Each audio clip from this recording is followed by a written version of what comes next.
Ecologist Mike Joy has been a strong critic of the country's water quality over recent years. He's now a member of the new Science and Technical Advisory Group that was announced along with the plan yesterday. He joins us now. Good morning to you. Morning, Guy. What are the most important elements of this plan that is going to lead to more healthy water and to more swimmable rivers and lakes throughout the country within 5 years? Well, I think the important parts that are in there is that there's going to be some inclusion of ecosystem health. So a redo of the national policy statement, which is one of the big failings in the last 7 or 8 years, was that it talked all about ecosystem health, but it had no way of measuring it or no way of making it happen. And so that will be, just to talk about that and getting some science back into that policy will be a really positive change that can bring about the changes that we need to make. Yeah, but monitoring's one thing and action is another. What is happening on the action front? Yep, that's clearly, the changes are going to have to be made there, and I think the timing is fantastic coming out with that, with the climate change report as well, because we can see clearly that if we make the changes that we need to make, which is reduction in intensity, we have multiple wins across climate change and across water quality, human health, animal welfare. A list of at least 20 things that will win from a reduction in intensity. And the only losers there are the big guys, the fertiliser companies, and mainly Fonterra. And they're going to have to, change what they're doing to make the difference. What is in this plan that actually does reduce intensity, that forces a reduction in intensity? Well, what will happen, hopefully, is we'll get back to the proper levels of nitrate and sediment, deposited sediment, the proper measures of ecosystem health. And once we get to them, then the only way to achieve those is to go back onto the land and change land use. And that's the process I see happening. Yeah. How do we force that to happen, though, now, under this plan?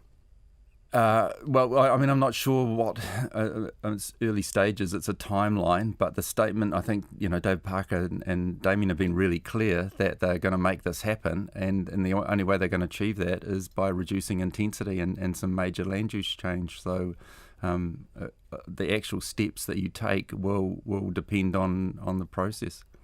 So what is the major thing that has changed between, a year ago and now? I mean, I hear the statements about monitoring and I hear the intentions about intensity, but where's the rub? Where does it actually say this is how we're going to get there? That may be missing from there. I can't find it, but I know that what happened in the last national policy statement was we had a big backward step. We had a weakening of limits which allowed intensification that made everything worse. So if under this process national policy statements set and the national environment standards are set so that you can't harm these ecosystems and you have to start improving them, then the only way to achieve that is to go back into the land use area, reduce intensity, and then you will achieve those things. So I think if you set the goals right in the first place and then work backwards from that, then you can have the outcome.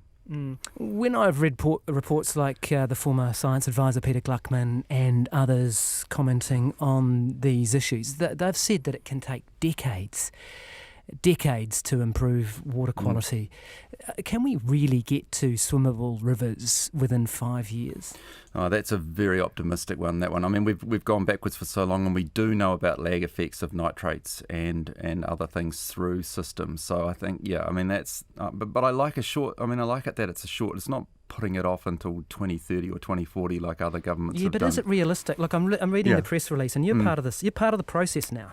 Yeah. Aren't you? And so the government today is announcing its next steps to improve the state of our waterways, promising a noticeable improvement in water quality within 5 years. Now, I'm asking you whether, as a scientist and a critic of this policy in the past, whether that's possible.